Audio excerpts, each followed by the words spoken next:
kesempatan kali ini, saya akan bawakan podcast mengenai tema guru atau petugas perpus. Assalamualaikum warahmatullahi wabarakatuh. Hai teman-teman, ketemu lagi nih bareng aku, Rizka Wulan, mahasiswi IAIN Palopo, Prodi Manajemen Pendidikan Islam. Untuk memenuhi mata kuliah Public Speaking yang diampu oleh Dr.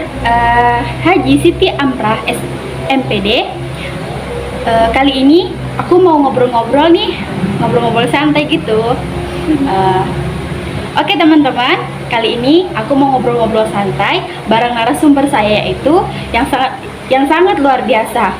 Beliau ini guru sekaligus merangkap menjadi petugas perpustakaan loh. Halo. Hai Bu.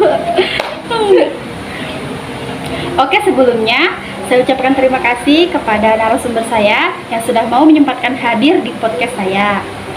Sebelumnya apa kabar Bu? Baik, alhamdulillah. Alhamdulillah, Masya Allah. Seperti pepatah mengatakan, tak kenal maka tak sayang. Oleh karena itu, alangkah baiknya kita bisa berkenalan terlebih dahulu ya Bu. Ya, baik.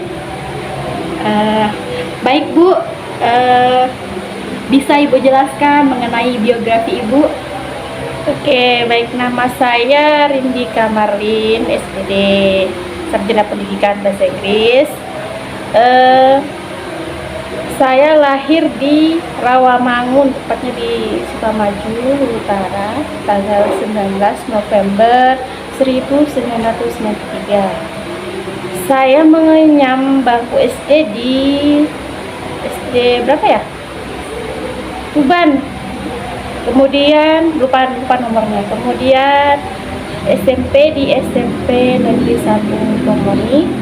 Kemudian SMA Negeri 1 Tomoni juga.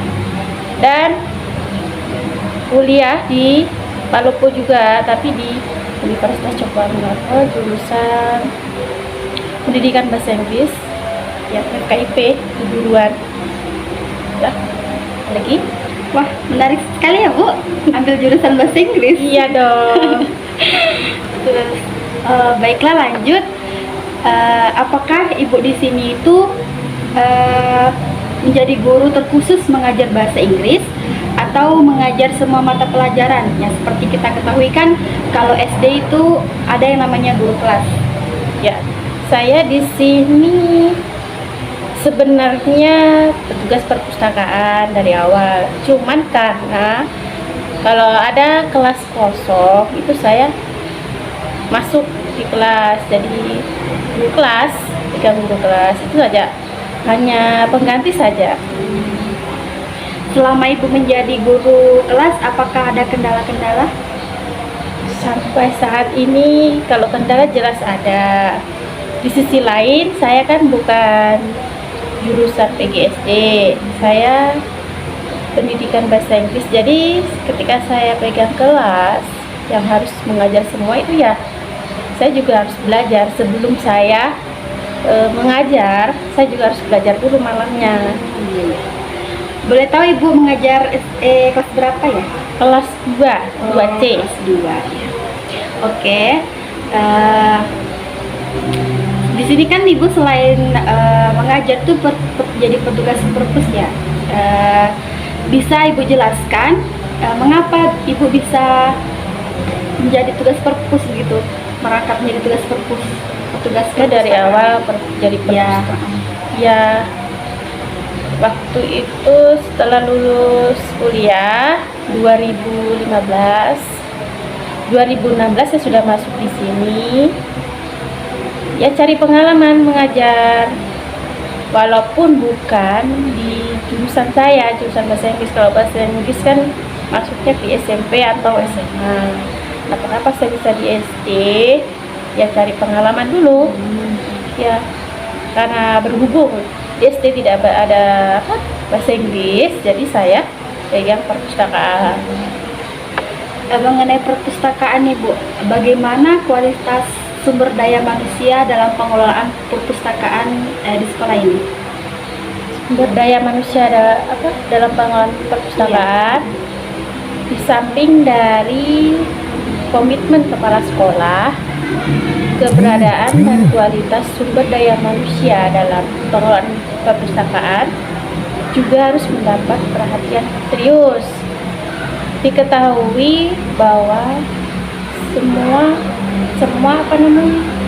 perpustakaan belum dikelola secara profesional. Artinya ini tenaga perpustakaan adalah mereka yang belum ahli dan kompeten di bidangnya. Maksudnya gini, banyak tenaga perpustakaan yang yang bukan di jurusannya pegang perpustakaan. Jadi ya itu kita sebagai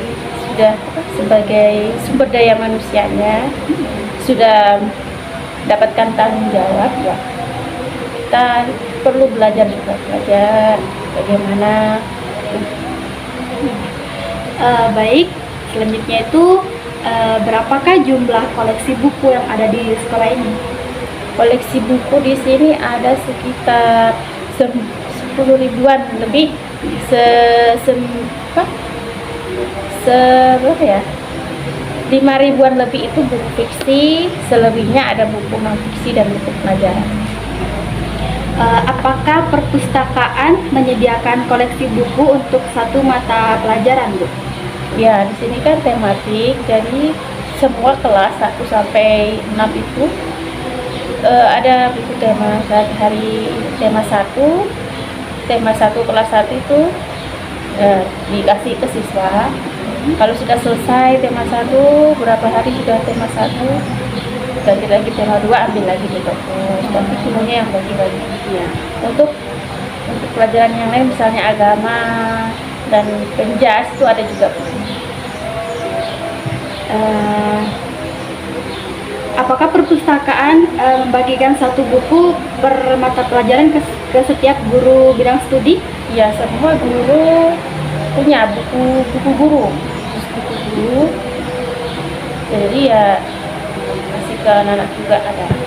Kalau bukunya itu apakah setiap tahun menambah koleksi, Bu? Ya, tiap tahun. Jika ini ya ada dana BOS, ya itu dibelanjakan buku seperti itu. Bayar lagi, dibelanjakan lagi.